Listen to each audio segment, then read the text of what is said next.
দৈনিক পত্রিকার পাতা থেকে 19শে ফেব্রুয়ারি 2026 সাম্প্রতিক এমসিকিউ। প্রথমে আমরা বাংলাদেশ অংশ দেখে আসি। প্রশ্ন 1, ঢাকায় নিযুক্ত চীনের বর্তমান রাষ্ট্রদূত কে? উত্তর ক, ইয়াও ওয়েন। প্রশ্ন 2, নতুন প্রধানমন্ত্রী তারেক রহমানের পেশ সচিব হিসেবে নিয়োগ পেয়েছেন কে?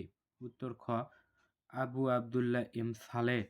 নোট: প্রধানমন্ত্রীর অতিরিক্ত পেশ সচিব পদে নিয়োগ দেওয়া হয়েছে আশিকুর রহমান রোমনকে। প্রশ্ন 3, প্রধানমন্ত্রী তারেক রহমানের নেতৃত্বে গঠিত বিএনপির মন্ত্রিসভায় মোট মন্ত্রী ও প্রতিমন্ত্রীর সংখ্যা কত? উত্তর গ, 50। প্রশ্ন 4, প্রধানমন্ত্রী তারেক রহমানের নেতৃত্বে গঠিত বিএনপির মন্ত্রিসভায় টেকনোক্র্যাট মন্ত্রী প্রতিমন্ত্রীর সংখ্যা কত? উত্তর গ, 3 জন। প্রশ্ন 5, নারী এশিয়ান কাপ ফুটবল 2026 কোন দেশে অনুষ্ঠিত হবে? উত্তর খ, অস্ট্রেলিয়া। নোট: এই টুর্নামেন্ট প্রথমবারের মতো অংশগ্রহণ করবে বাংলাদেশ।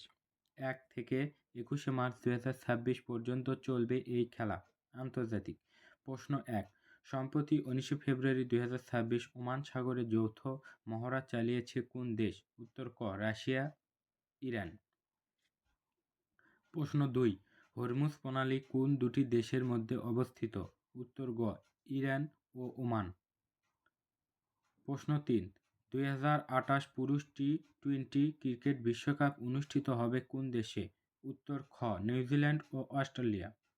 প্রশ্ন 4, আন্তর্জাতিক জঙ্গি গোষ্ঠী ইসলামী স্টেট আইএস গঠিত হয়েছিল কত সালে? উত্তর ঘ, 2014 সালে। প্রশ্ন 5, বিশ্বের বৃহত্তম যুদ্ধজাহাজ কোনটি? উত্তর ক, ইউএসএস জেরাল্ড আর ফোর্ড। প্রশ্ন 6, সম্প্রতি নির্বাচনের পর জাপানের নিম্নকক্ষ প্রধানমন্ত্রীর হিসেবে পুনরায় নিয়োগ দিয়েছে কাকে? উত্তর খ, সানায়ে তাকাইচি।